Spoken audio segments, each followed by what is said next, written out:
is Guardian Radio, your station for up-to-the-minute news and intelligent, interactive, and engaging conversations. 96.9 FM. The views and opinions of the hosts and guests are their own and do not necessarily reflect the views of the management and staff of Guardian Radio.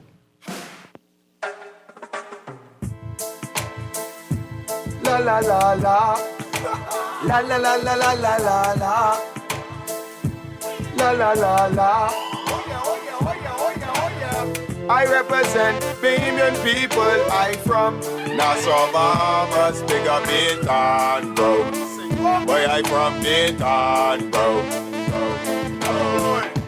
Right between West and Augusta, where them two roads meet, they call it Wilkinson Street. Manners and respect was like a sign blank check. It seems the ones that come in after quick to disrespect. You see, this life in the ghetto never easy. So many hungry days break till it grieve me. Way I doing the best I can, trying to turn my dollar to 100 grand. I represent the ghetto people. I from Nassau, Bahamas, big up Baytown, bro. Where I from Baytown, bro. Don't take no back, no bribe or no joke. If you find fire, you're good night, Bahamas, and welcome to another edition of Inside the Inner City that premieres every Friday at 6:30 to 8 p.m. on Fridays, except holidays. Telephone numbers tonight are 323-6232, 325-4316, and 325-4259. And you can text us, powered by BTC, at 422-GR96. I'm your host, Valentino, a.k.a. Scrooge, MP, JP. I'm the host of this wonderful show on Guardian Radio. And it's always my pleasure to make an important impact on the lives of Bahamians. And I appreciate each and every one of you who listens and contribute. And it's just amazing to see that so many people listen to the show. And I'm glad that a lot of people approve of the show. And they see it's a show that is contributing, a show that is fair. An individual myself as a fair human being who set an example as what a human being should be doing in the country. I'm not perfect, but I try every day to become closer to being perfect. Get negativity out of my mind, get hatred, jealousy, envious out of my mind. Just look at it from a different perspective. So I appreciate each and every one of you who also calls into the show on a weekly basis, because your contribution is greatly appreciated, because sometimes, most of the times, you guys actually end up being the guests. I'm supposed to have my friend Yellow come in studios. He was in studios a few weeks ago, and he is doing great as a young man who just recently was released from prison. So I wanted to have a conversation about the prison status concerning the recent murder, and then the next attempted murder, and then there are many other invisible stuff that goes on in prison that does not come to the public's attention because they keep it quiet, because they don't want to startle the Bahamian public on what goes on in the prison. So I'll talk about that in the second half of the show, because we also like to talk about national matters that are on the airwaves and that a lot of people are talking about. And one of those national matters we are talking about on the airwaves and the newspaper is the 490 retirees, public officers who are being reinstated, and many of them are still on pension, retired, getting pension. Now they're coming back in the workforce. They'll be getting paid a regular salary again. And, if you look at the situation overall, you could see where the Bahamian taxpayers' money goes. It's collected, but we might be saying that, foreigners are taking out the money of the country. We might be saying the Chinese and Haitians and Jamaicans and the Europeans. That is true. But you know that the majority of money that are collected from the taxes me and you pay really goes to double dipping and triple dipping. What I mean is like this, is we have persons who do their time as a public officer, whether it's in the police force, defense force, wherever it is, and you do your time, and then, you go and retire, and you get your pension. And then,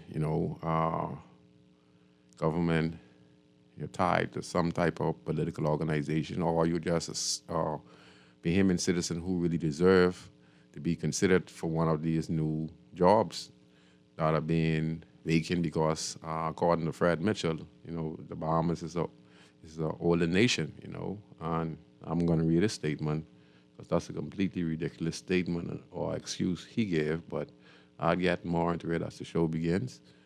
And, it's just like we collect the taxes and we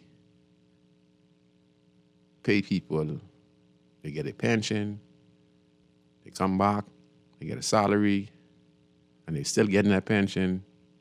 So I don't understand how that works. You're getting your pension, retire, you come back, but you're still going to get your pension wise, you come back on the job.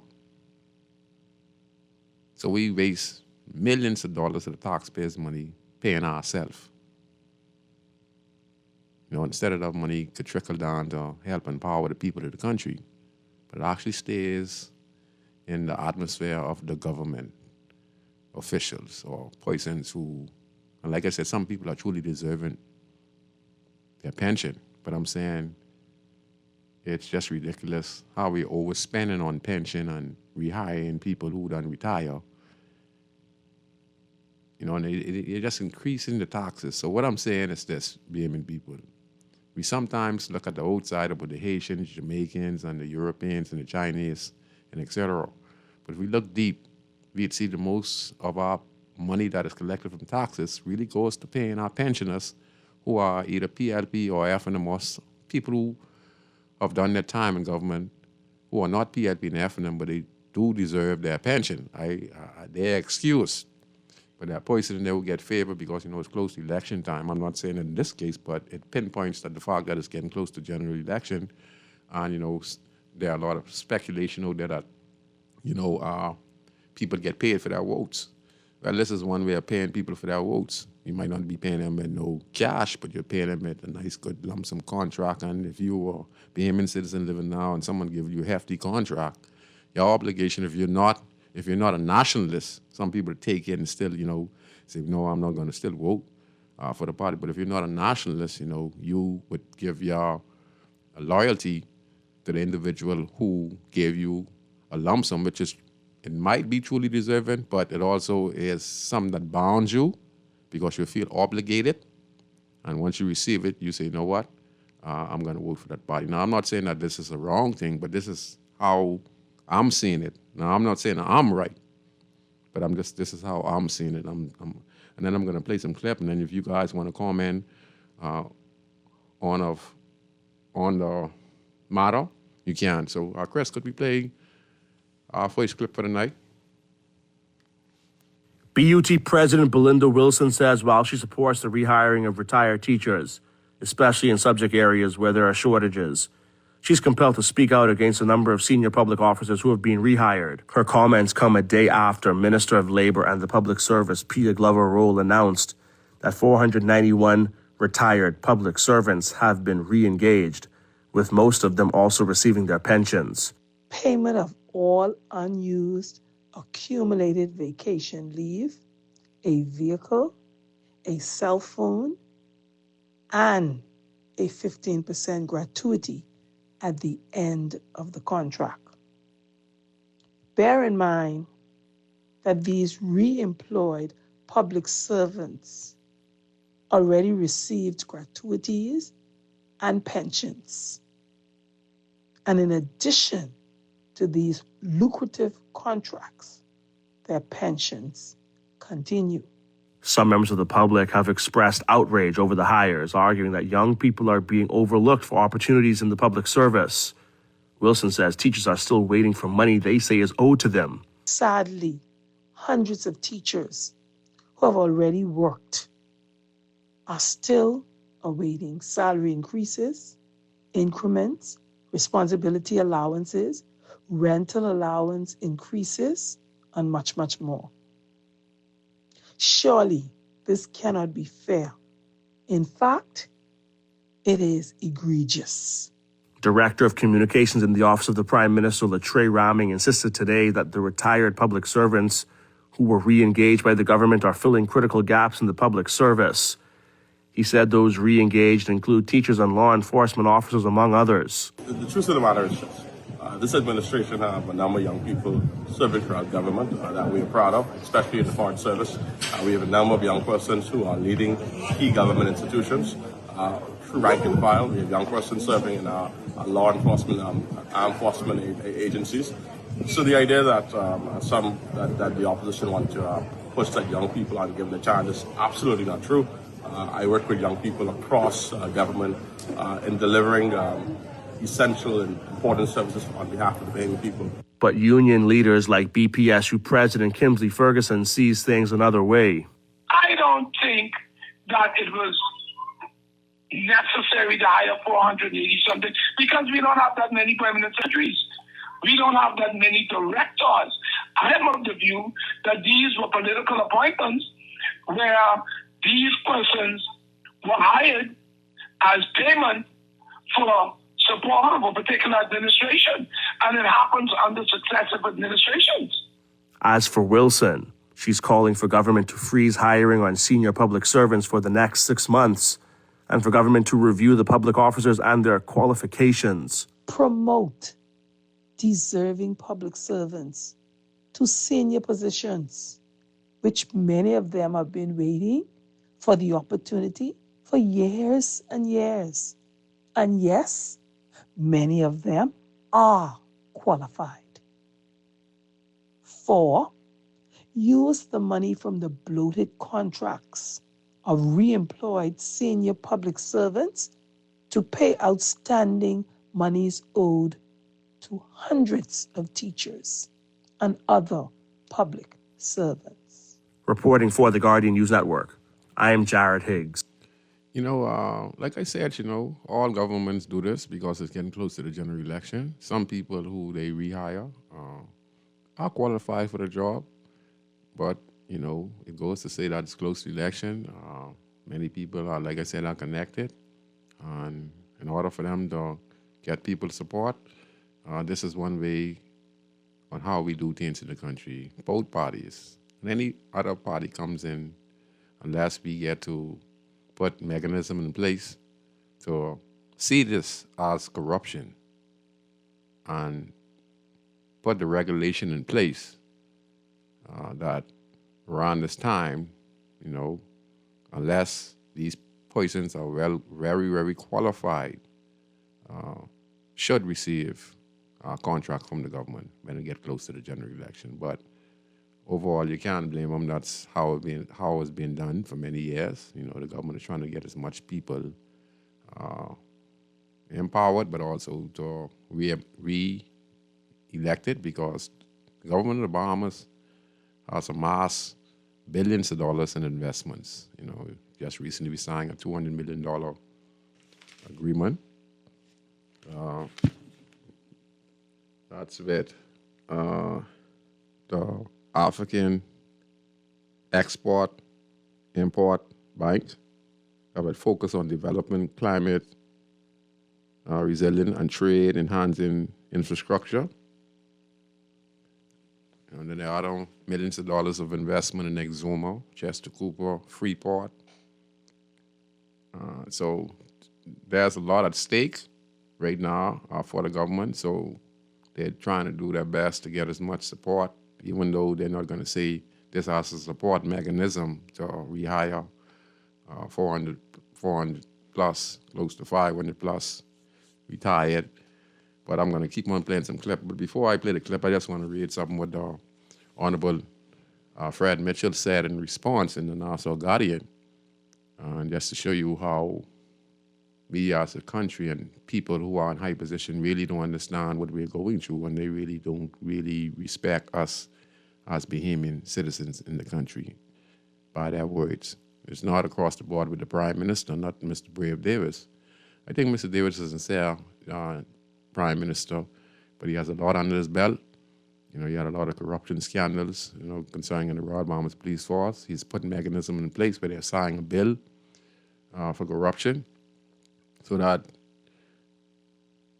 persons can report corruption against high officials, and that he himself, you know, once his board is formed, that he cannot interfere with the investigation once complaints are being filed against public officials who serve office. Over the years, we have always heard that, you know, some things are not connected to the Prime Minister, but I've been saying on the show for many years, the Prime Minister has his hands in all the cookie jar means, all the high-profile cases, all the high-profile international incidents, anything concerning the police. In some incidents, he has his say, and that's why he's saying what he is saying. Why would he say it if it was not true? If he said he's putting an investigation board there to investigate allegations of corruption against public officials, then why is he saying that he himself would not have authority to even meddle in the affairs of the investigation, because it's been going on in our country for many, many years? But Bahamians, some of us who are very intelligent, don't look at it that way until we get convinced by statement made by former Commissioner of Police, Paul Roll, when he was leaving office. He didn't say this when he was in office, but when he was leaving office, he said that he couldn't operate and do his job because there were certain entities stopping him from doing his job, even though he was the Commissioner of Police. So we are putting a mechanism in place. But again, government has billions of investments from the cruise ship industry, as well as, like I said, this $200 million funding from the African Bank, as well as many other multi-million-dollar contracts that are taking place and hope to improve the country. So, like I said, you know, but some of his cabinet members, you know, are really out of touch. And I'm just going to read what his statement was concerning his response as the chairman of the Progressive Liberal Party. Mr. Mitchell stated, where it going now? I just out of this now. Okay. Minister of Foreign Affairs Fred Mitchell hit out what he deemed propaganda regarding the Davis administration rehiring nearly 500 public service retirees as he defended the policy. He said the argument for the Free National Movement that the government is not supportive of young people having a chance to advance in the public sector is not true.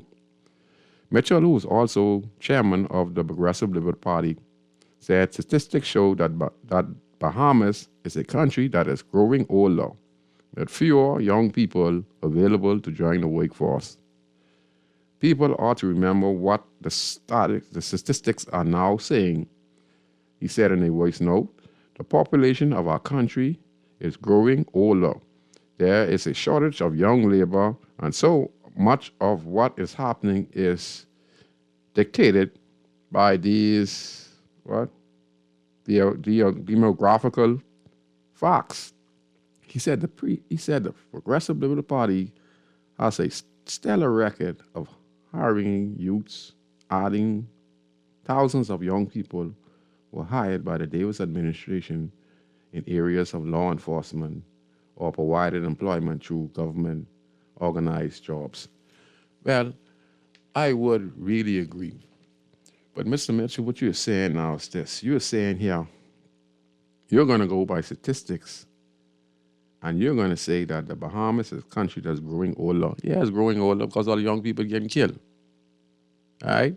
Poverty has destroyed people's will to go there and look for work. But there are many qualified Bahamians out there who would like an opportunity to hold one of these positions. But because of the political interference, people don't feel like even going and applying for these positions because they know they're going to turn down. If you don't know somebody in government, you're not going to get none of these positions. That's why the government is rehiring. So, Mr. Mitchell, to you, you're talking about statistics. You're looking at your country where people are starving. And you're going to defend the fact that your government is going to rehire 400 to close to 500 retiree, right?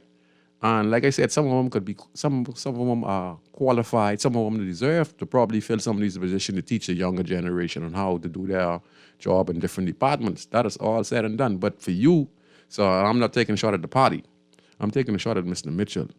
For you to suggest that statistics shows that, you know, the Bahamas is a country that's growing older. So but you got a grand older. What left to achieve for you in politics? How much people are you training to take your position? Yeah, it's getting older because you guys just want to let go of power. Your one position, sir, that you holding at that position right now can feed about 200 families. That one position you're holding now with the Progressive Liberal Party. And if a young person was to go there and hold a position like yourself, and he was to have a team of people, and he was able to spread the funds that he received and help other young people out, it would multiply. But you have one position right there, sir, that you hold as chairman and member of parliament, sir, could feed about 200 or more behemoths in this country today, and they can live off that in a year time. You have one salary. So we have destroyed the will for a lot of behemoths to go there and look for work or apply for these jobs.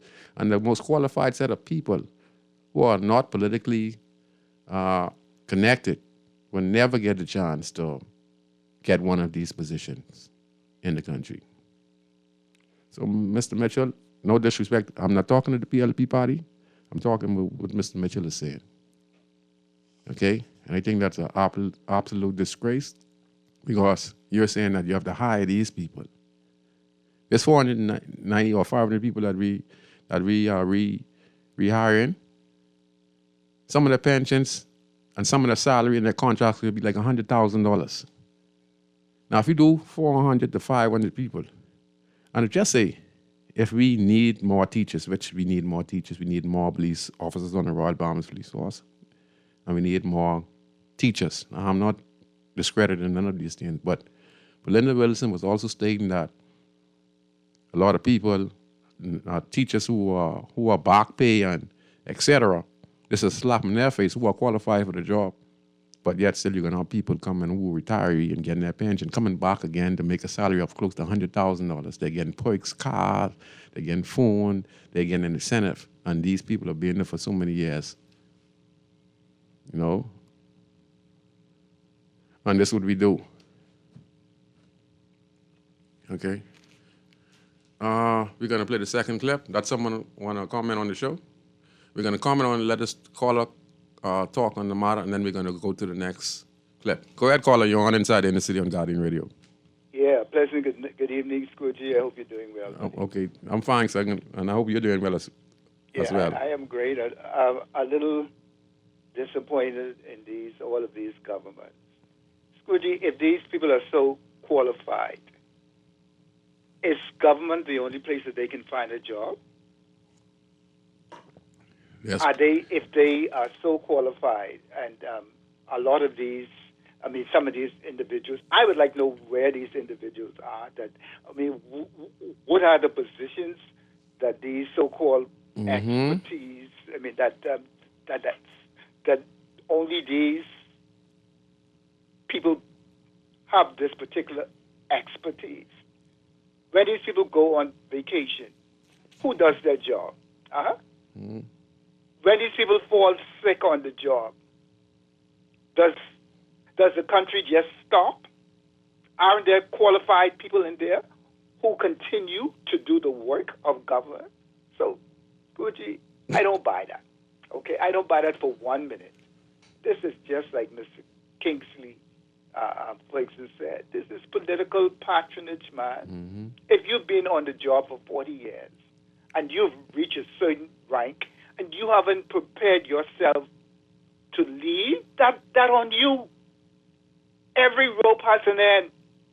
You expect to be on the job till you 80 and 90 and whatnot. And how much people you And, cutting and out? I know we do a lot of, we hire these people as consultants. You remember Subaltern Battle, who was consultant to the PLP, getting all of this money, Yes, and yes. so on and so forth. I mean, come on, man, come on. Scrooge, I'm a senior citizen per se, right? Yes, sir. And I know we need old, and we need young, and we need in between, Yes. right?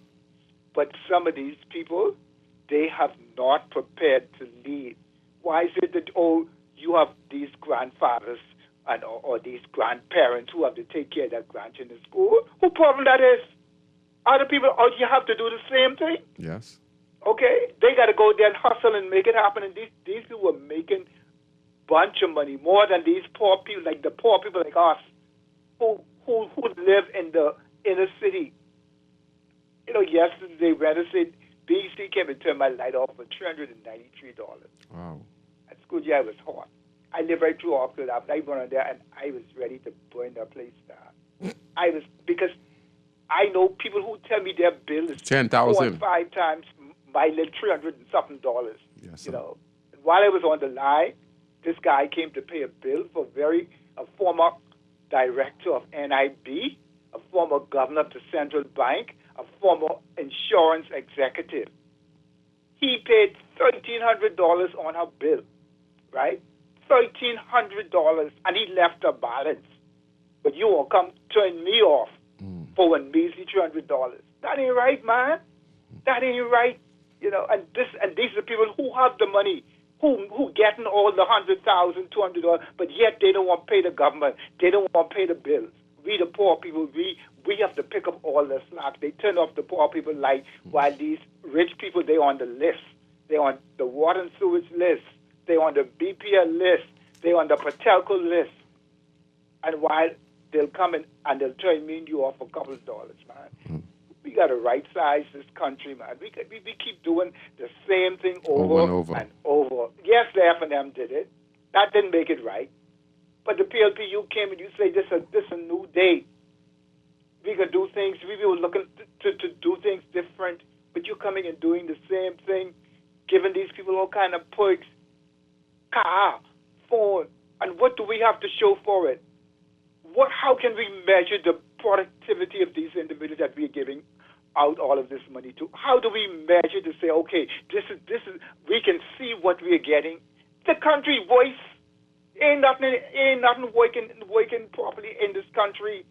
So all this money we paying out left, right, and center, we can't even get one stimulus package from the government of $1,000 a year and they just waste millions and millions of dollars while we the poor people all be doing. They in the big house, they eating their caviar and their rock alarm and their whatever it is, while we the poor people, the working poor, we just slaving for them.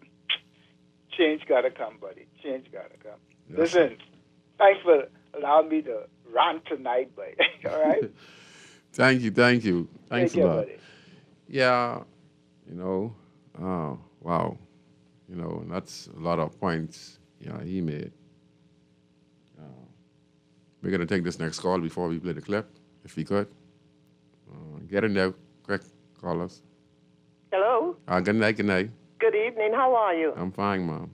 Okay. The gentleman that was just on a minute ago, I wanted to say to him is that what you expect when they had a prime minister that served 25 years in this country? What do you expect when the PLP is still reigning in the Bahamas because they take our taxpayers' dollars and give it to people who are going to vote for them again?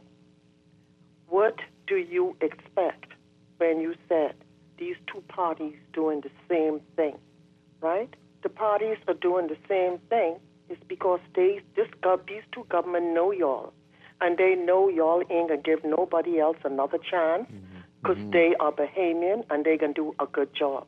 There is nothing wrong with my president, Lincoln Bain, Because you know why? Because they feel like he come from the inner city, so he ain't qualified. But all of them who sit in the chair with their hard heel and ugly self, right? All of them been right there with their hard heel and was dying to get it out of the white man's hand. And now they get it. What they do? They put their own people back into slavery. Yes. Don't tell me that we can't do something different this time. We have young entrepreneurs. We have young, intelligent people. As a matter of fact, we got more smart people on the street than in government, both of them. Yes, yes. Because something is wrong when they walk in the House of Parliament. It must be when Santa Pete is being there to sing them, say, now you got to wake up. Because they all stupid. And they call us dumb. They call us, they say we don't want work. But every single one of them in the House of Parliament, especially Fred Mitchell, been sucking off of us and never had another job in his lifetime. But yet he could go away and spend $8,000 for a bottle of wine. A bunch of little black boys from over the hill who ain't used to nothing. And now they think they have charge over us. No, sirree, not in my country. They could give 10,000 people passport to vote in this election. There's a higher power there. God is going to freeze all of their hand. And they think they could do that to us. We are a good, God, fair. But these two little hard-heeled boys from over the hill come here and think they're somebody. They ain't nobody. Look at them. Look at them. They got two languages. One, they try to speak British because they've been there for 2 seconds. And then the next one, they want to talk down to you. Yes. Okay? Yes, listen, we are smarter than the people in power. But y'all keep thinking y'all dumb. Mm-hmm. They tell you, oh, you're around there having a bunch of children and stuff like that. Now they bringing people to have the bunch of children. You hear any complaint about that? Nothing. We could do something better because the COI is a man who showed this government that y'all joking. And y'all know y'all joking. And trust me, we going to fight until we get it right. So y'all stay there with your hard heel, who ain't used to nothing, showing off in country that y'all ain't never thought y'all would ever go. Yes. Y'all sleeping in bed that y'all never thought y'all would sleep. We know y'all, a bunch of niggers. Thank you. Yeah, she made some good comments, Mr. Mitchell, I'm not talking against the PLP party. I'm talking with Mr. Mitchell as an individual, as a Bahamian. He made all his money off the Bahamian people. And he has the audacity to tell us that, like we're nobody, that the Bahamas is an aging country. Statistics shows you that. By damn. We can take this next call. I can try to play the script after this next call. I'm going to see if I get these callers to get their little 1, 2 cents in. Go ahead, caller. You're on Inside the Inner City. Caller, you there? I guess they left. Let's try one more time. Caller, you there? You're on Inside the Inner City on Guardian Radio. Phones are lighting up. Go ahead, caller. Yeah, what's going on, Scrooge? Everything blessed, brother. Yeah, I love the lady, and that's my neighbor in the back there. But, the thing is, right, Scrooge, the level of contempt has reached the point of eruption. That particular minister he shows a lot of contempt for the Bahamian people. Yeah, him. Every time he speaks, but I listened to some of the callers. A schoolmate of mine, he said that no matter what you read and read, that's my boy GNM. He called me, right? But what people don't understand is the reason for having dialogue and deductive reasoning, right? And sharing your mind and your thoughts. I want people to know a lot of things that I say, I've known for decades. It's not that I just find out things, but I try to express myself to keep my sanity and to enlighten others. And so the reason for dialogue is to end up with a consensus. Once you deduce and form a consensus about something you have said, it's not about knowledge. At the age of 60, right, Scoozy, you really think I need someone to tell me I only passing through in this life? I didn't watch Grammy dead, Mommy dead, Daddy dead, going down the drive. I ain't seen no one going up there when these black people, let me tell you something, let me get on with the people's business. But I don't want no one to disrespect me. You hear me on the airways, right, Scoozy? Yes, sir. God always on my mind. My mind always on the Bible. I don't need no one to tell me I only passing through this life, my brother. Believe you me. That is all the more reason why I have to leave a legacy of truth. You see, they say, Scrooge. Yes, sir. Right or wrong? If I only passing truth, Then you have to leave something. GNN. Why do you think guys come on the radio and try and enlighten people? But you don't get mixed up about people trying to play smart on the airways. I like what the lady was saying, But I come to represent the ghetto youths to show you that not everybody stupid and dumb. As we saw a particular PM bypass the referendum, right? Saying the people dumb, right? We voted for something and it still happened, right?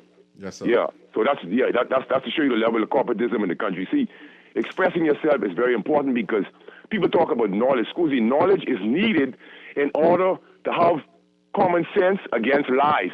So if you are not knowledgeable about something, you can be duped. Yes. You saw people were duped about the vaccine. They didn't have the knowledge. So the more polymathic knowledge you have, the better for you. I want to leave a legacy of truth. Now, I have my own untruths, but when it comes to speaking publicly, I can't get on there. But what I call you for, right? Yes, sir. Is that you mentioned, listen to me, a brother that lives somewhere in the vicinity, right? Just so you know, they people that call areas. And I heard a very disturbing story that a young lady was saying that the police searched his house the other night, and they didn't find anything, but he said they took his money. Allegedly, which is this is what I hate. So you trying to tell me now this lady came on the Shanta, the Lord or whatever. Police still going to people's homes and searching without camera. So I don't know if it's the guys and whatever. You know what I mean? You know the situation. But why is it that you're still getting these reports of these things happening? The brother is about. I don't know why would they lie or wait, but let's say allegedly, right? I think. But what I'm saying is, Scoozy, this will never stop. When will this end, Scoozy? When will the injustices end for poor people? You hear the fellas talking about the price of food and the price of the lady was talking about the contempt and how the government shows us. And we know, Scoozy, I saw, I can need to come see, I saw an Asian guy almost cross a guy to right off, pull out of the corner just before he reached Taylor Street, but just south of Lewis Street, right? Right? Or when in Hayes Street, right? Yes, sir. And he pulled out the corner, blindside the fella. The fella almost write him off. He pulled right out the corner. I know he's Asian because he had two ladies in the car. So they end up in a little argument. The guy end up down by Island Lock on East Street. The Asian Lock going in his park trunk, the Jeep and Yuck or the Cutlass, right? But the guy wasn't scared, the guy didn't even have to let him get to the Cutlass. Little short Asian fella. Yeah. Yuck on this like 6:30 in the morning. This on East Street. This is a type of contempt, but they have too. Now he yuck on the Cutlass. Like someone supposed to be scared of machete. So the fella didn't run. The fella yuck on I stick. He said, yeah, you come. He cussed, right? He said, you come. He said, you only can swing one, but if I stick you with this, the dog can get you understand? But this is what I'm telling you, what I see as Scoogy. So what I'm saying is, even as it relates to the schisms that these governments, listen to me. And I said many times on the airways that we should pass a law whereby on the run-up to elections, the government shouldn't have no access to the treasury because the lady said something very important. They take the taxpayers' money and use it to buy votes. I mean, there's such thing as allegedly with that. But what you think all the contract? What you think all of this thing is all about? Staying in power, Scoogy? That's what these people are concerned about. Yeah. You see. I heard this narrative, this conversation about the geriatrics being reinstated into these positions, right? Now, I would be old someday. My brains wouldn't change. I do things to keep my brain at a cognitive level.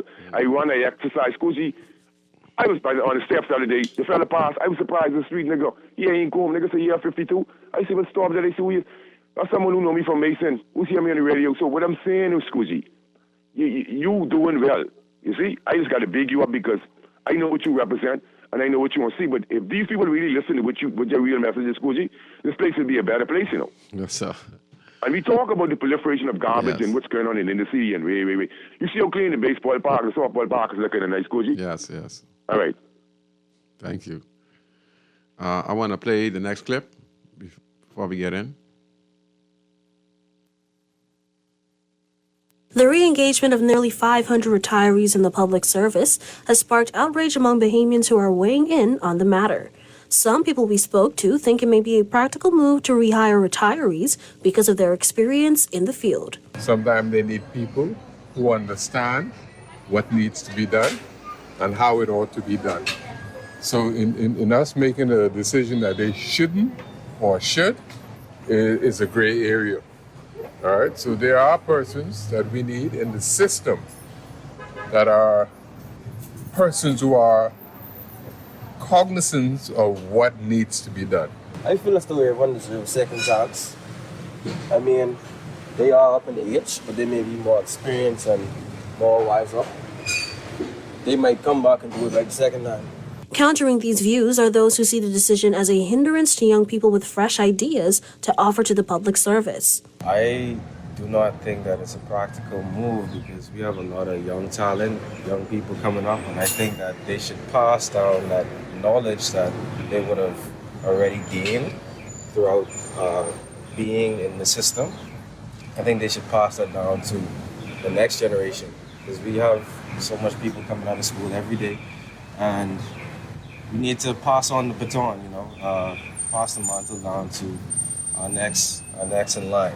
Every year we have students graduate, probably like 500 plus kids graduate. So what jobs are we going to give these kids if we give our seniors their jobs back? I'm sure they're qualified young people who can come and do the job. I'm tired of this. All right. Don't hesitate to know when to stay home. Some Bahamians say they believe this move discourages young Bahamians studying abroad from wanting to return home. There are no jobs. Yes, because I studied abroad. I came home. So I had to search to find the job that I have now. And it's not in the public sector. So it does solidify what a lot of Bahamians don't want to come home because they have a hard time getting a job. And once you go over there and you have the internships and you're making the money over there, when they come home, it's nothing compared to what they were making over there. Put the differences aside, what side you support. That, as a young person looking at something like that, it would make you feel like, wow, coming back to my country is such a disadvantage because I'm looking for opportunities. And then when I look at the papers or whatever, and I see a number of these individuals are hired back again, it really could discourage you. Yeah, I think a lot of young people, when they go abroad, and once they get settled in, what is the company right now? Return home. Because my daughter's saying too, when she go away to school, she don't feel like she'll be coming back. She'll stay where she is and work. It is most discouraging because they come here, their parents spend a lot of money for them to go to school, and they come back and they can't even get a job in their own country. That's awful. They don't serve their time. I put in 47 years in the service, and I wouldn't even see myself applying for another job. So let somebody else get an opportunity to make a few dollars. That's all it is. Some are concerned about the effectiveness of rehiring retirees in the long term, stating that it may not make a difference. I think if they're rehiring, then they won't get much fresh ideas because you have the same people back in the system. They've already been stuck in the ways of thinking. To some extent, they can change, but I think it's better to tackle the fresh minds. It's back then. It's a new generation now. We have new things. Yeah, comments from the general public, mixed views, but a lot of people are saying that, give the next generation a chance. The lady, she said she put 40-something years in the government, but she would not reapply. Give somebody else a chance. Here's the question. How much the payroll of these 500 public servants? What is the payroll? What is government what is going to be the payroll for that 1 year alone? Because some of these contracts under 100,000, they're getting quicks. So we'd have to see, combined together, just hire your public servants. What is the estimate budget? We heard about them getting rehired and getting $100,000, but we have not heard the budget. What is the budget for rehiring those retirees? We can take one call. What call are you on inside the city? Hello? Yeah, good night. Yeah, good night. First time caller. Okay. I was trying to get into you. Okay. But I listen to Mr. Mitchell talk, right? And many times he's make us think Bahamian is fool when he talk, man. He said that they hire a lot of young people, right? And he mentioned the law of the uniform branches, right? Yes, sir. But it is customary throughout the years to hire young people because you can't hire old people for the forces. And he will justify that as people they hired young. We talk about the ministries where the persons are up in the ladder, on the ladder. You tell me, if you hire the person, show me where the skill set is needed in those ministries where they hire people back for. Mm-hmm. For full pay with perks, plus they collecting what they collect before. That's ridiculous. There's no need for that. So I don't know how we try to make people feel like people fool. Now the teachers, we know we have teachers' problem with service go off. We know we have a nice problem, but we talk about the ministries where you have people underneath each ladder of those people who is doing the job already, right? Yes, sir. So why have they been back? Your people doing the job, they've been gone. So who's doing the job before, after they're gone? Good question. Good question. It's amazing, right? I listen to people try to justify these moves. What I say the PLP makers, the PLP and FM are two different. The PLPs do things which is some may consider unlawful or never been done before, and they do it and say, so what? I mean, they will say, so what? Okay, I do it. You know what I'm saying? So what? You cannot change it. Or you cannot do no but it. And just do it right in your face and feel like we have to accept because we cannot do nothing about it. But they feel like they can do what they want to do. They change the status quo in everything they do. You realize to know that the hardship we facing now, the government went up on every single payment we make. Every single day went up on everything. On everything they went up on, any respect for the cost of living go up high. And you see where the money going? And you see where the money going? The money going to the same 400 and some retirees, going to all the pensions they're bringing back. These people getting triple dipping. They're retiring. They're getting their pension. Now they're going to get back and get the next $100,000 on points. You see where the money going? You see where the money going? Because they pay for the next election.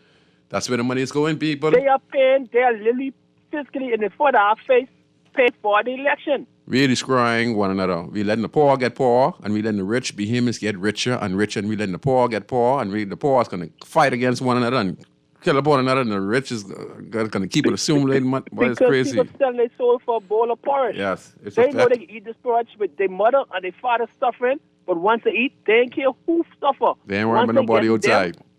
They don't care, and that's why the country ain't prospering. Yes, sir. It's a fact. That's what. Whenever the PLP come in power, they spend money. People get money, but the country don't prosper for it. Yes. You don't see it in the country itself. Yes, a majority of people. Yeah, people make money now. When the PLP in power, they spend that money. A lot of people make money, but the country don't progress. That's right. You're correct, sir. And that's the problem I have. The people just for the greed. Yes. They're for themselves and not for the benefit of the country. I tell people when I argue or I discuss something, it ain't about me. I fade no, but other people come after me. Yeah, you're a Yeah, nationalist. many come after me. You're a I want to see nationalist. it better for them. I want to see a country which is better for everybody. You get a heart for Be it people. FNM, PLP, DNA, whoever. You seeing the suffering in the country. Be better. You see the suffering in the country and you want better. You're a real nationalist, my brother. And I don't know why these get caught up in this. This the observation I got. I go on. You see, whenever they come with something, the tax, the cost, the people more money, anything. Yes, a minister say they go national.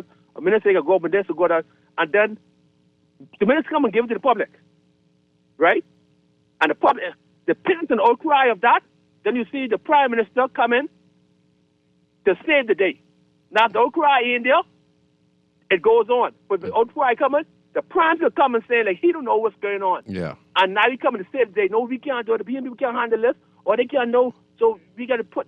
You know what I'm saying? Yes, sir. Like he's saving the day. It's impossible for a minister to wait for the prime minister, and he comes to the public with something that affects the public, and don't run into the cabinet or the prime minister's voice. Yes. So the prime minister, he don't know, but he have to know. The cabinet have to know. Yes. If the cabinet know, the prime minister know, that minister need to be fired. Yes. Because you can't come and done without raising me voice. Yes.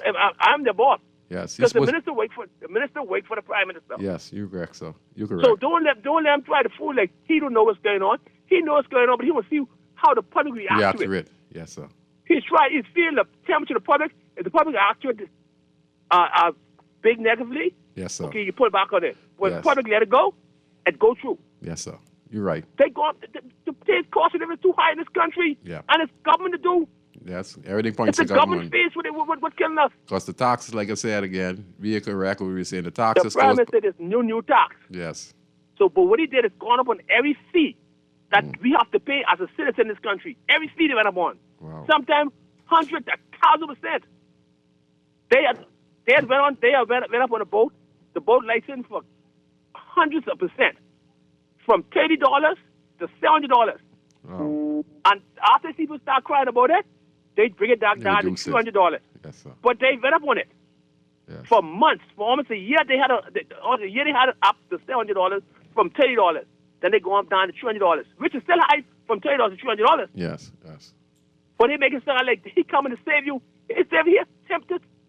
Well, He is making a master plan and manipulating the people as though he is the savior or caring person.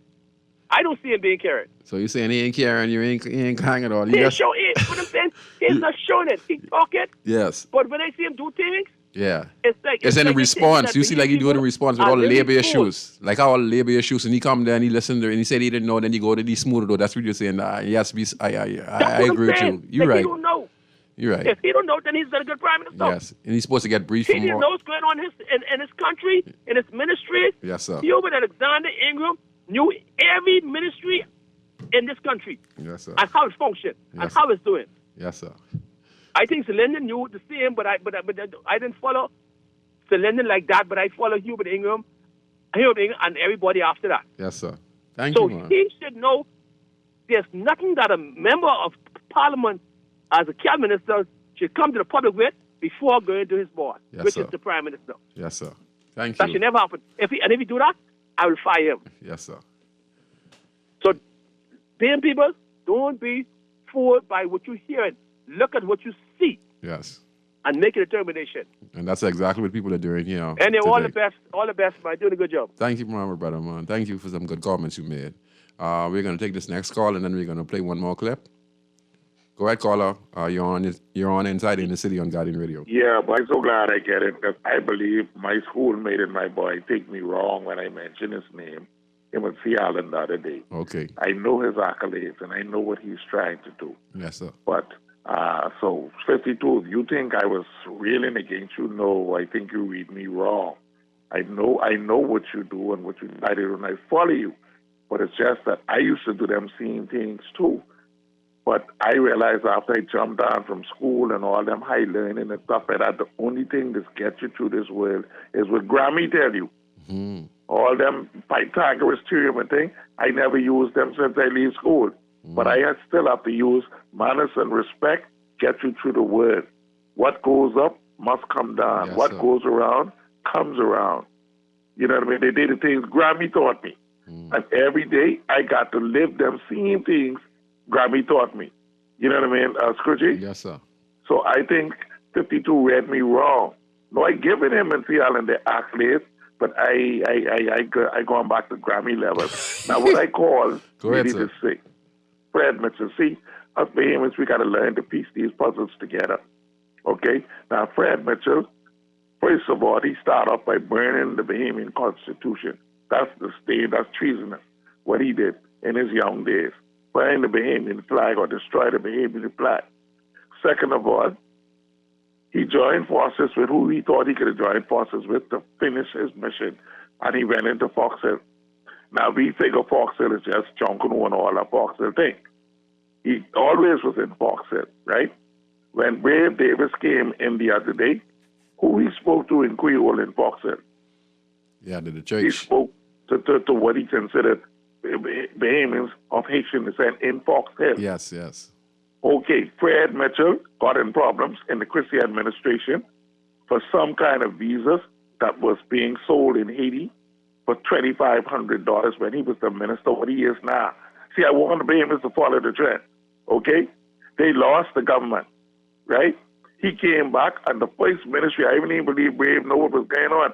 The first ministry he ran back to was the same ministry, Foreign Affairs. Okay? And now the disdain he gives to the Bahamian people.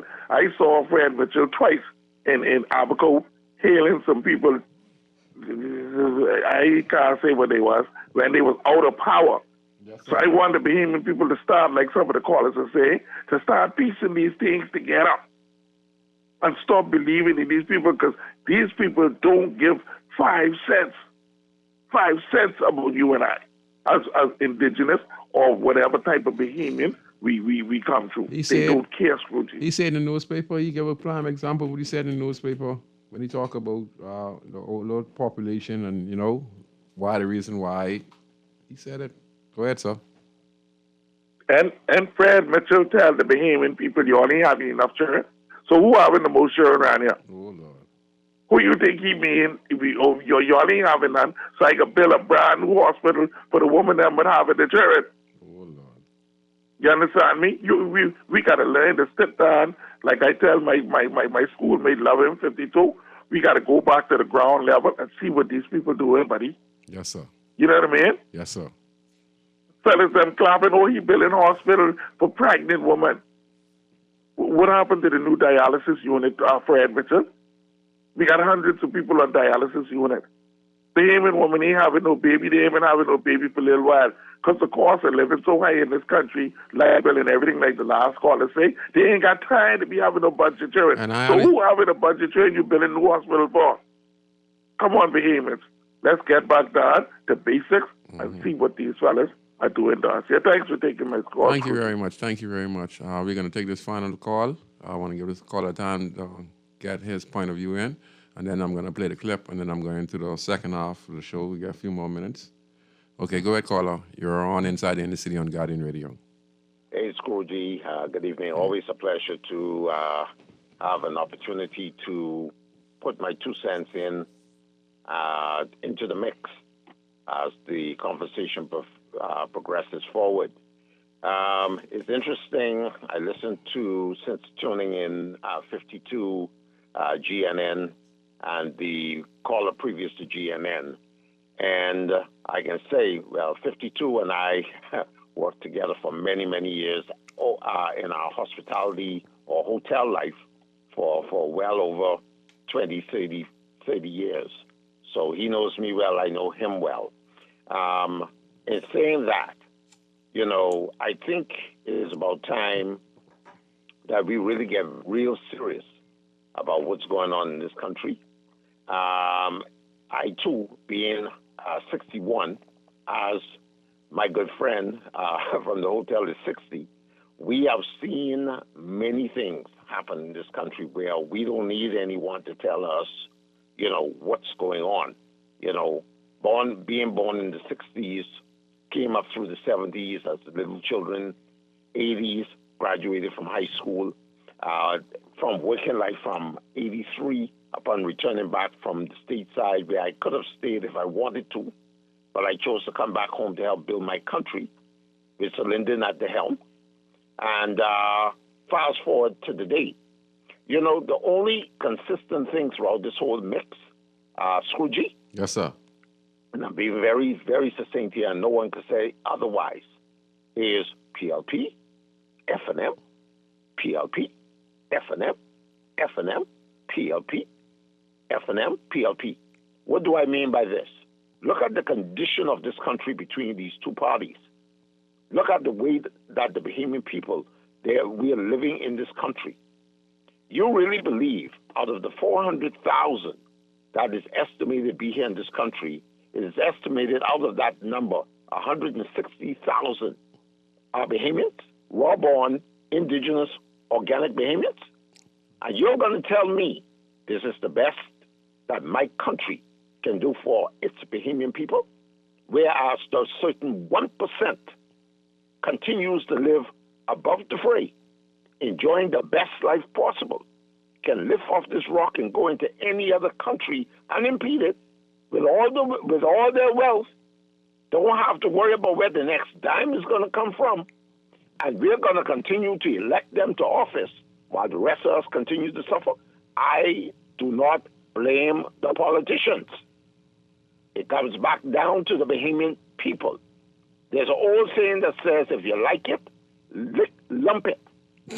And we as a people have been lumping this mess for far too long. Let me just move for a second to these estimated 400, 500 persons that was brought back into the service. Scrooge, I'm one of those that believe that the young cannot run this country under the systems that exist. We need the analog nation, which we refer to ourselves as. We need to find a way to bridge the analog and work harmoniously with the digital system passing the baton on.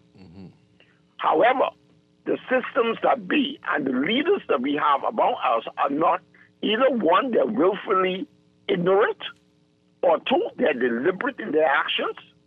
We have to find ways to upgrade the systems in this country, whereas every Bahamian with a talent, every Bahamian with their education, who is contributing to the welfare of this country should be paid at the international rate that our counterparts in other parts of the world are doing. You know what? Don't come to me and tell me that it's impossible for us to do it. It is possible if we had leaders who are visionary and who are directing their thoughts futuristically or moving this country progressively towards prosperity. That is not happening in this country. Only certain families here are benefiting from the way these systems are in this country, and this is deliberate. This is how they want it.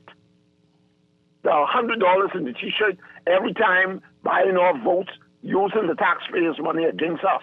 And we as a people don't understand what's going on, the game that they psychologically and physically and financially play on us as a people. I don't blame them. It comes back down to we as Bahamians. If you enjoy living the way that we live, continue giving the power to these tyrants who don't care nothing about us.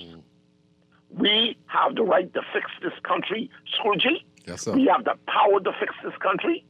We have the power for those people who have practiced treason to put them before the courts, put them in jail. It is on our books, and yet we give them carte blanche to continue doing what they're doing. I'll close this one point, Scrooge. Coming back here to the Bahamas, you hear about the nurses in the hospital. There's more foreign nurses, apparently, than we have Bahamian nurses. Why? Because our standard of living is higher. Don't tell me we are living above our means, because we are not. This country is a prosperous nation, but according to these leaders don't believe that Bahamians deserve better than what we are getting today. Same thing with the teachers. Our teachers and nurses excel in other parts of the world in their chosen profession. Why is it that they can't excel here in this country, being paid properly, being taken care of properly, and so on and so forth? And it goes for the police force. It goes for everybody else. Our hoteliers, same thing. We treat our people in great disdain, and we revel, and we worship, and we serve those who come from other countries better than we treat ourselves. I think this nonsense got to stop. Thanks for taking my call this evening. Yes, sir. Yes, sir. And that's a lot of mouthful there from a lot of the callers, and they have their right to speak their mind because it's actually the truth, you know. We have to change the dynamics on how we empower people and the way we do business in the country. Because just like I'm going to say this. Okay, just recently we had a police officer who now is the deputy commissioner of police. I think it's Anthony Royal. You know, he's a good friend of mine. So I know him. I talk to him frequently. He's in charge of community development. I've known him for many years. I was quite happy for his last promotion. But when I listened to a lot of the rhetoric that was going around when around that time, the incoming commissioner of police, Shanton Knowles, was coming in. He was one of those who was recommended to get promotion. On the end of promotion, when I listen, you know, he is a paid officer. He's a public officer. And this is not a attack on him. This is the truth. It was made public, so it can't be a knock on me and a knock on anyone else. It shows you the corruption in government because he's a sitting member of the Royal Bahamas Police Force. I don't know you could be a sitting member of a public office when you're getting government paychecks, you're getting government incentive, you're getting health care, you're getting basically loans from any bank, and you're not going to be turned down, especially holding a position like that. Salary could be anywhere close to $50,000 or $60,000 a year. I could be wrong, but imagine him having a contract, a security company that was suppressing close to what? $500,000, $600,000, $700,000 per year as a sitting police officer. And like I said, this is not a knock on him. He has his right. He had an opportunity to make some money. You know, it's all about making the money. But think about this. Why he was given this opportunity? Well, first of all, he is a Progressive Liberal Party member. Okay? Just like Clayton Fernando, just like many other officers. So him getting a contract is because, that's how it goes. They have to take care of one another, they're Bahamians, but this is how government and the party works, both parties. And he was given a luxury contract. I knew about it when I heard it on the news, so I said, wow, that's crazy. He's a certain senior officer, next in line to be commissioner of police, but he has a contract that was awarded to him by the government. It's close to $800,000 per year. So how long have you got this contract? 3 years? How much money of the public treasury, which was collected by from the taxpayers of the increase of taxes by our government, and this money was reverted to him, just as well as going to the civil servants, the retirees who we now rehiring. If you look at their budget, what it takes to pay those guys in a year time, we're talking a couple $1 million. And if we have this one officer who, according to the Prime Minister, took the contract back, so how many other officers or public servants who should not be awarded government contracts? Because it's the breach. This is the breach. How much? How many others are receiving whilst they are still employed? I just see if you're a retired police officer, then you get the contract. That's double dipping, that's triple dipping. That's like with Fernando. When he got laid off by the Free National Movement, they put him on leave. He sued the government. He won his lawsuit. He was not a commissioner of police. His party came in, and then they gave him the position as commissioner. But not only that, he collected his pension. He collected his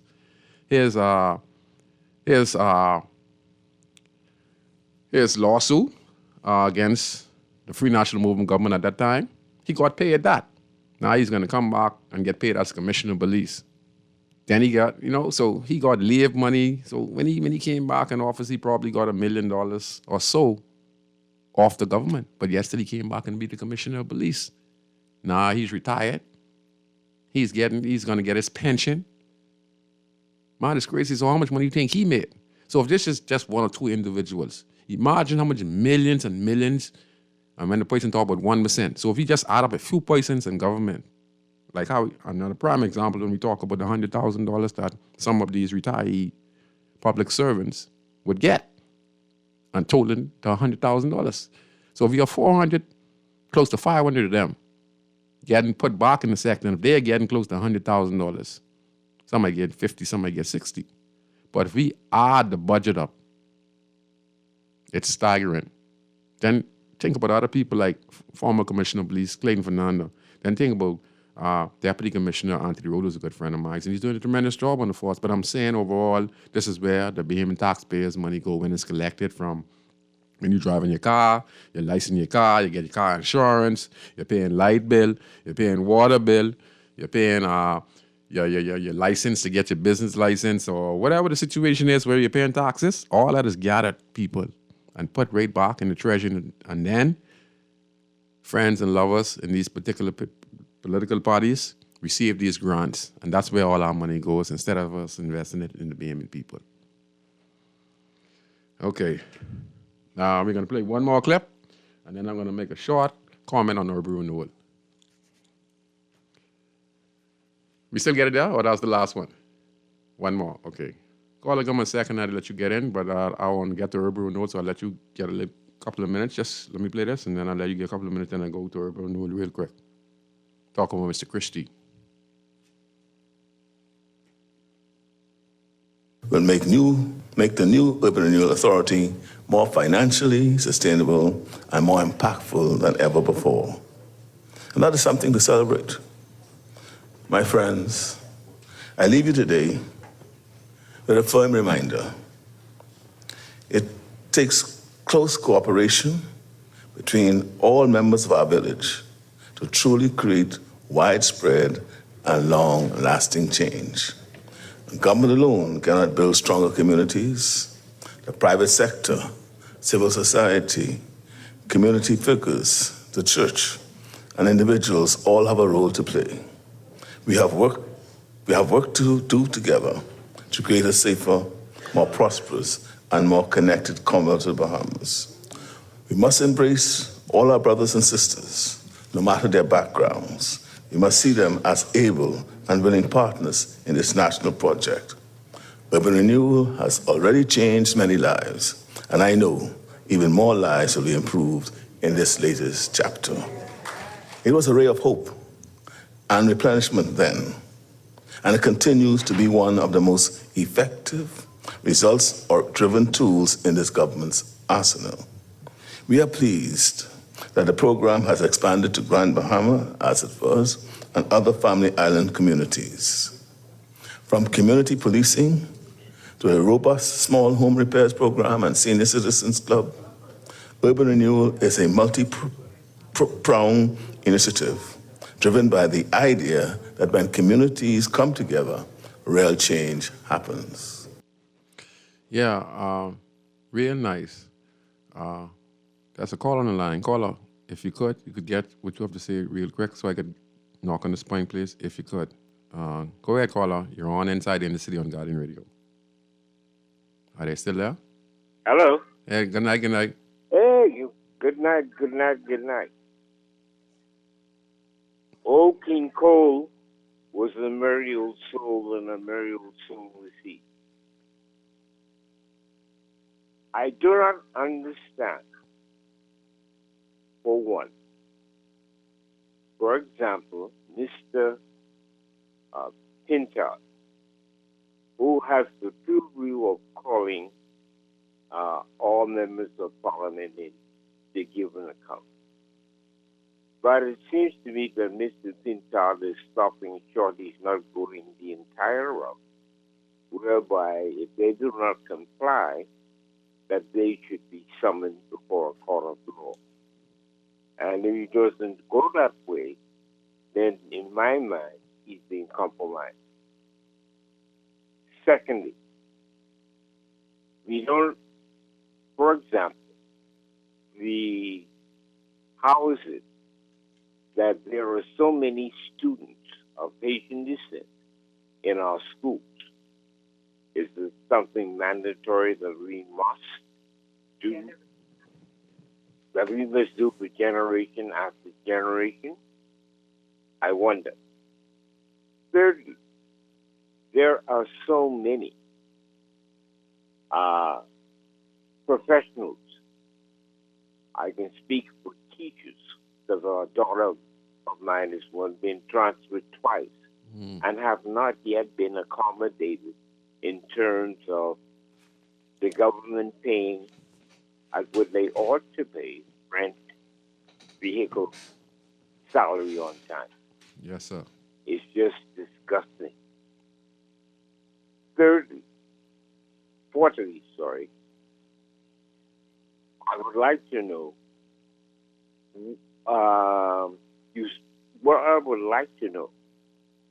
how is it that they discontinue a very, very effective program that was done by Ms. Emmanuel out of, I think, Crocodile Island, where she was charged with responsibility of tracking down persons who have gotten bonds from the government and refused to pay. I think that's a very, very good program, and she amassed some millions and millions of dollars for the public service. And now, as we go forward, there must be a way where younger people,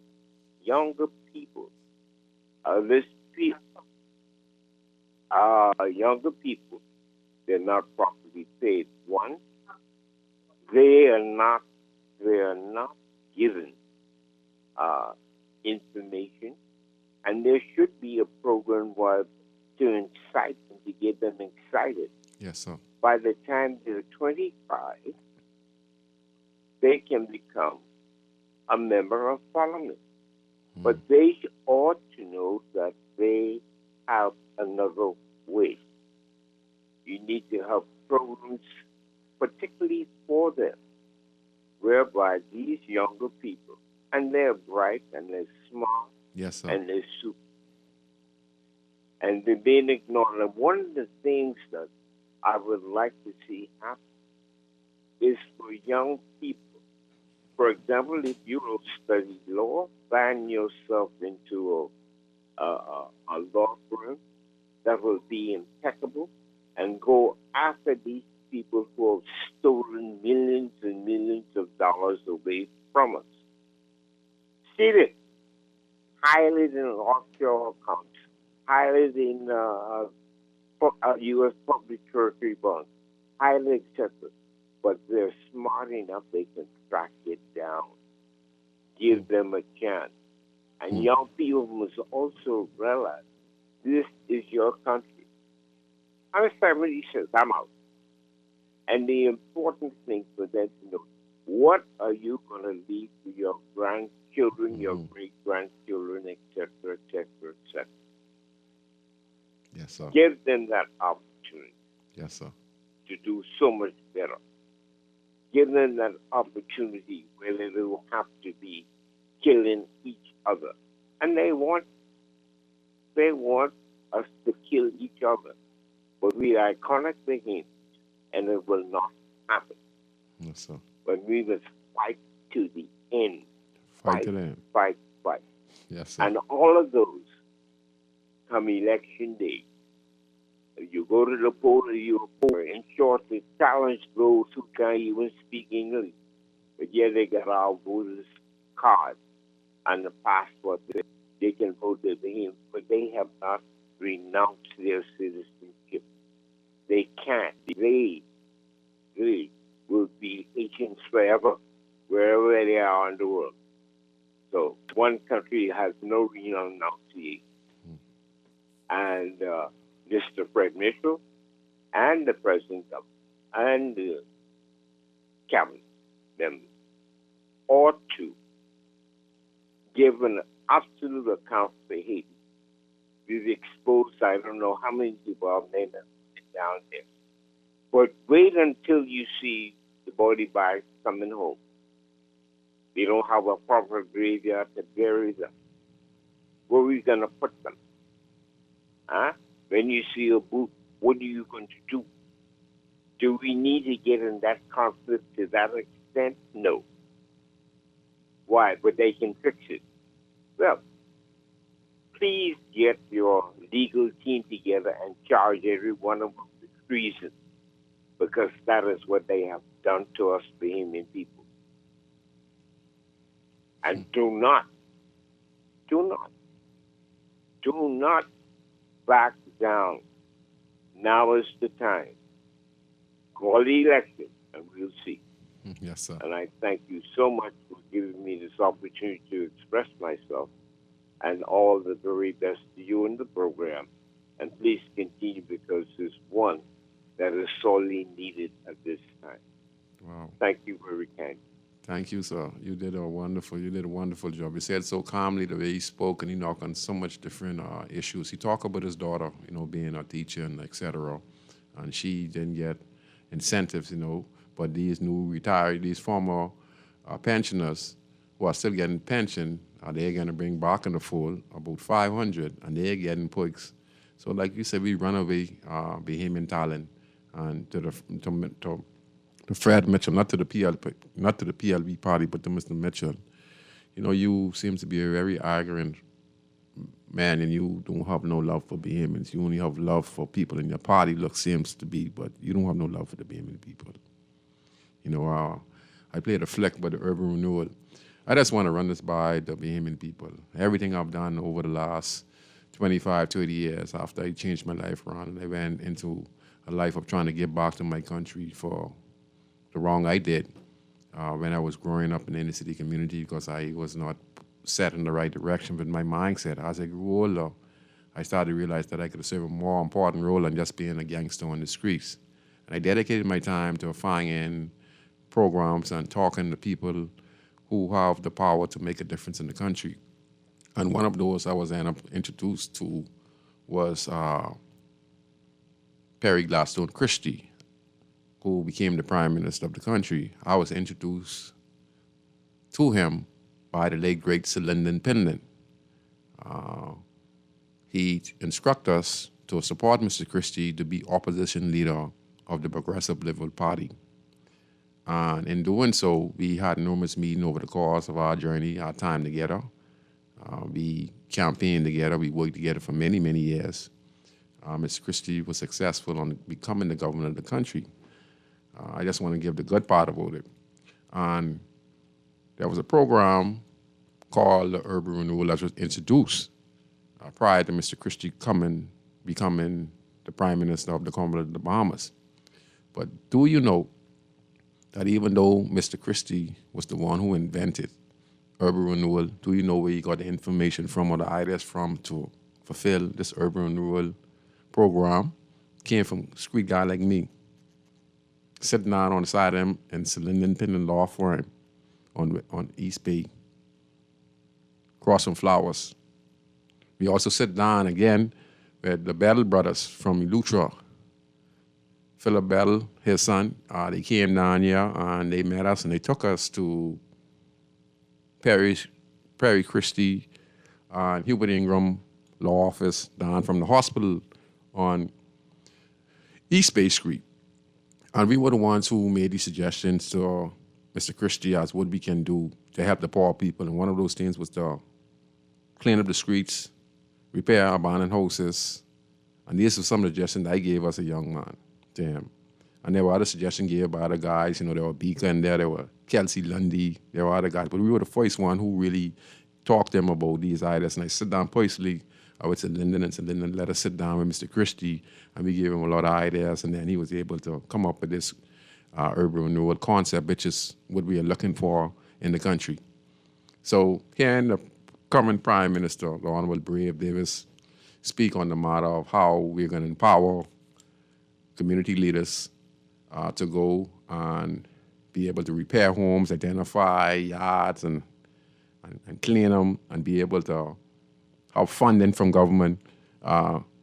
It's a step in the right direction. This was supposed to be happening from 25 years ago, but stopped, review, and canceled by numerous government who come in.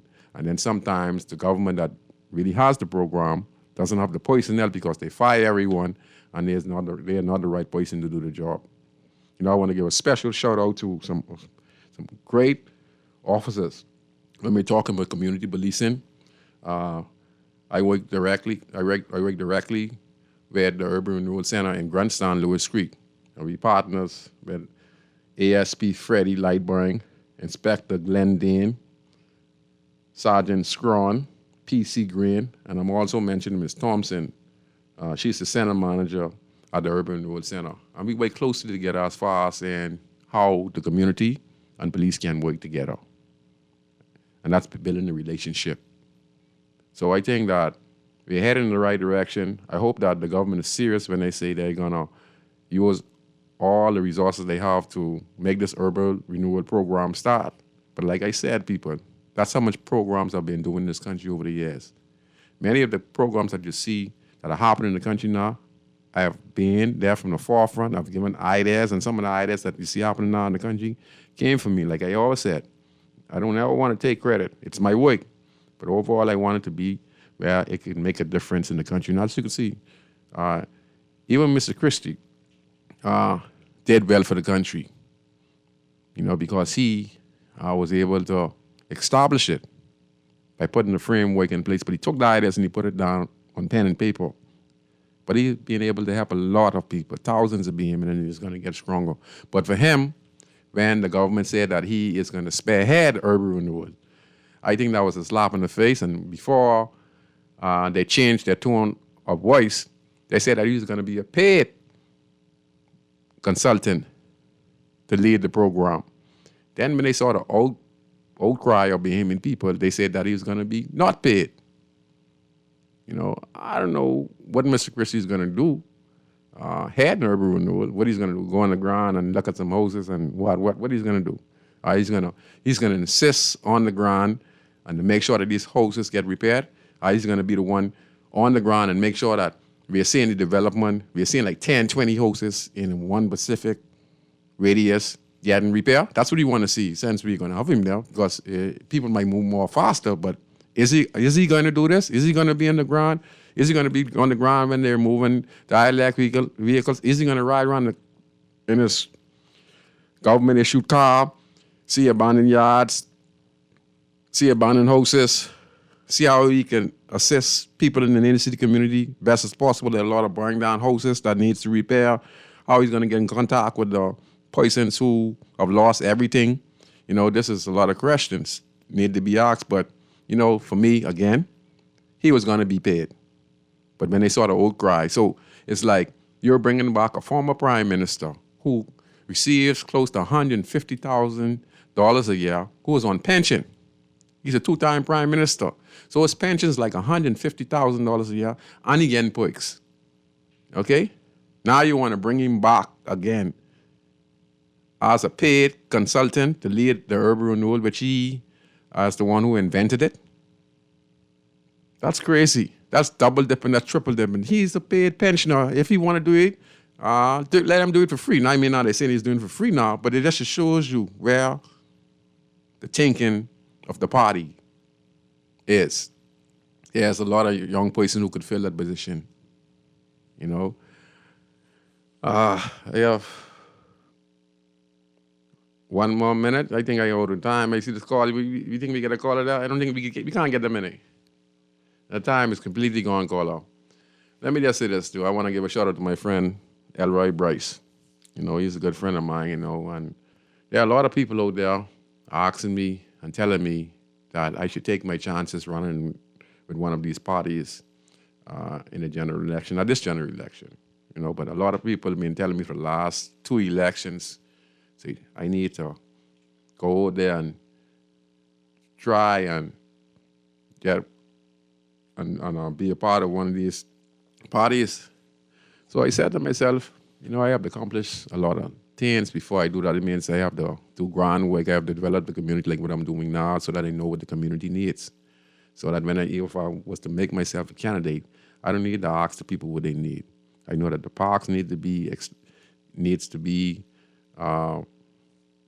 fully occupied. I know that the area needs to be cleaned on a timely fashion. I know that rats needs to be exterminated. I know that houses need to be maintained. I know that small business need to be structured in the community. I know that apartment buildings that are abandoned needs to be repaired. I know that we have an aging community in the community, so we need to have activities for all the people in the community and make sure that everyone is registered. I know that you need to have all the guys who coming back in the grandstand area who are in prison. We have them on register so that we don't have no repeated offenders. So that once we know they're coming out, we can monitor those guys, we can assist those guys, and who we need to push out the community, we can push out the community. So all these things are taken into consideration. So my friend Elroy, many people have said that I need to go. And so I said to myself, what if I go to the FNM? What if I go to the PLP? How am I going to make a difference in the party when they have all the party structures the same way as possible? You know what I said? I say, I go do what I can do, and that's to influence those who have the power in the party, whether you're prime minister, deputy prime minister, something like what Pricewell Forbes did. And I'm going to go on this. Pricewell Forbes was in opposition. Hubert Alexander Ingram was the prime minister of the Commonwealth of the Bahamas. Pricewell Forbes on his contribution debate in the House of Assembly, instead of him attacking Hubert Ingram, he did not do that. He did something that I said, if politicians was to do this, they can make change ready in opposition. Pricewell Forbes got up and spoke when he had his time. And he said that, Your Honorable Prime Minister, Mr. Hubert Alexander Ingram, you're the Prime Minister of the Commonwealth of the Bahamas. I'm in opposition, but I'm also a sitting member of Parliament for the island of Andros. And he said that I have some community projects that I'm doing in the Andros area.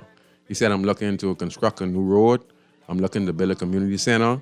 And I'm looking to build a few houses and et cetera, something like that. And he said these things and he gave a budget and et cetera.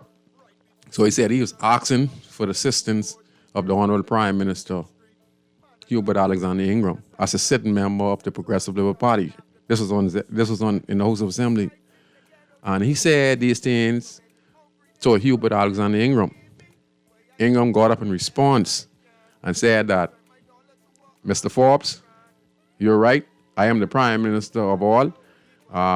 We will get together and we go down to Andres and survey, and whatever I can help you with, I will help you with. And then progress was made. Because Price was so up know how to get the government party to do the programs. But if he go on there talking the government in opposition, he asks and Ingram answered. So I think that I can't be corrupted. I think that I have an input and stick with development, small business, housing, deal with the crime issue when it comes to the prison, and make this the primary focus on how to change the country around. So I think about it, It don't matter what party you go to, people, It don't matter as long as you can have an input in the party and understand that you're going to stick with dealing with the Bahamian people and not be corrupted.